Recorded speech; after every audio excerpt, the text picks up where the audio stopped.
റഫീഖ എങ്ങനെ പോകുന്നു വർക്കൗട്ടൊക്കെ? ഞാൻ എങ്ങനെ വർക്കൗട്ടൊക്കെ ഒന്ന് തിരിച്ചു പിടിക്കണം എന്നുണ്ട്. അപ്പോൾ ഈ ഭയങ്കര ചൂടല്ലേ, എങ്ങനെയാണ്? ബുദ്ധിമുട്ടാണല്ലോ മൊത്തത്തിൽ. എങ്ങനെയാണ് ചൂടത്തുള്ള ഒരു വർക്കൗട്ട്? ചൂടുകാലമായതുകൊണ്ട് നമ്മൾ മുന്നേ ചെയ്ത അത്രയും ചെയ്യില്ല.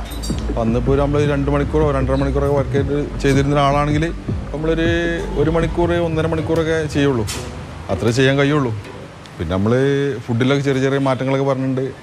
പിന്നെ ധാരാളം വെള്ളം കുടിക്കുക, അങ്ങനെ ഓരോരോ മാറ്റങ്ങളൊക്കെ വന്ന്.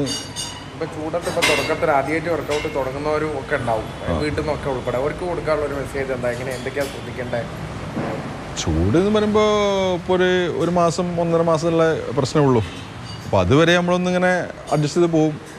പിന്നെ കഴിഞ്ഞാൽ പിന്നെ പഴയ ഇത് തന്നെ ആയല്ലോ. അപ്പോൾ അങ്ങനെ ചെയ്യാം. അങ്ങനെ ഈ വർക്കൗട്ടിനിടയിൽ ഈ വെള്ളം കുടിക്കുന്നതും വെള്ളം കുടിക്കുക, ധാരാളം വെള്ളം കുടിക്കുക. നമ്മൾ ജിമ്മിൽ വരുന്നവർക്ക് സാധാരണ റെക്കമെൻഡ് ചെയ്യുക ഒരു 4 ലിറ്റർ വെള്ളം കുടിക്കണം എന്ന് നമ്മൾ പറയാം.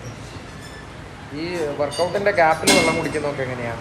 വെള്ളം കുടിക്കണം, ധാരാളം വെള്ളം കുടിക്കണം. വർക്കൗട്ടിൻ്റെ ഗ്യാപ്പിലൊക്കെ ധാരാളം വെള്ളം കുടിക്കുക. വെള്ളം കുടിക്കുക. അപ്പോൾ നമുക്കൊരു മടുപ്പ് വരുന്നുണ്ടെങ്കിൽ കുറച്ച് നാരങ്ങ പിഴിയാൻ വേണമെങ്കിൽ കുറച്ച് ഉപ്പിടുക, അങ്ങനെയൊക്കെ ചെയ്യാം. നമുക്ക് ബുദ്ധിമുട്ടുണ്ടോ മൊത്തത്തിൽ? ബുദ്ധിമുട്ട് പറഞ്ഞാൽ പൊതുവേ ജിമ്മിൽ ആൾ കുറവാണിപ്പോൾ. അങ്ങനെ ചൂടാണല്ലോ. നമ്മൾ ഒരു ചൂടിൻ്റെ കാരണം പറഞ്ഞിട്ട് നമ്മൾ വർക്കൗട്ട് മുടക്കാൻ പാടില്ല. അപ്പോൾ നമ്മൾ വർക്കൗട്ട് നമ്മൾ അതിനനുസരിച്ചുള്ള ക്രമീകരിക്കുക. അങ്ങനെ വർക്കൗട്ടിന് വേണ്ടി ധാരാളം വെള്ളം കുടിക്കുക. അല്ല, ഒരു ചൂട് വായുന്നത് നമ്മൾ വർക്കൗട്ട് സ്റ്റോപ്പ് ചെയ്താൽ നമുക്ക് പിന്നീട് അത് തുടങ്ങാനും ബുദ്ധിമുട്ടാവും. പിന്നെ അങ്ങനെ അപ്പോൾ നമ്മൾ കഴിയണമാതിരി കണ്ടിന്യൂസ് ചെയ്ത് പോവുക. ചൂടാണ്, പക്ഷേ തളർന്ന് പിന്മാറാനില്ല. ആരോഗ്യ സംരക്ഷണത്തിനാണ് പ്രഥമ പരിഗണന. ആഹാരം ക്രമീകരിച്ചും സമയം കുറച്ചുമെല്ലാം വ്യായാമം മുടങ്ങാതെ നോക്കുകയാണ്. ചൂട് കൂടുതലുള്ള ഭക്ഷണങ്ങൾ നമ്മൾ പിന്നെ നോൺ വെജ് ഭക്ഷണങ്ങൾ കഴിയണമെന്ന് കുറയ്ക്കുക. ഇപ്പോൾ റെഡ് മീറ്റുകളൊക്കെ നമ്മൾ മട്ടൺ, ബീഫ് അങ്ങനത്തെ ഫുഡുകളൊക്കെ കുറച്ച് കുറയ്ക്കുക. മീൻ ധാരാളമായിട്ട് കഴിക്കുക.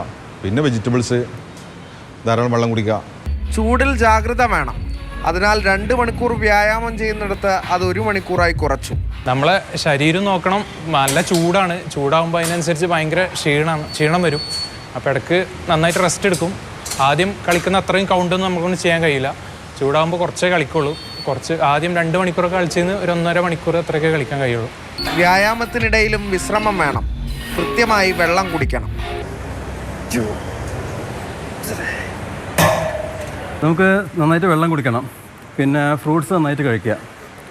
ഇതാണ്. പിന്നെ നാരങ്ങാവെള്ളത്തിൽ ഉപ്പിട്ട് വൈകുന്നേരം കഴിക്കുക. വർക്കൗട്ടൊക്കെ നിർത്താൻ പറ്റില്ല. അപ്പോൾ നമുക്ക് കണ്ടിന്യൂ ചെയ്ത് പറ്റുള്ളത്. അപ്പോൾ ചൂടാണെന്ന് കരുതി വ്യായാമം മുടക്കണ്ട. ചൂടിനെ പ്രതിരോധിച്ചുകൊണ്ട് തന്നെ വർക്കൗട്ട് ചെയ്യണം. ചൂടും നോക്കണം, ശരീരവും നോക്കണം. Cameraman Prajosh കുമാറിനൊപ്പം Arun Amrithanath, Mathrubhumi news, Malappuram.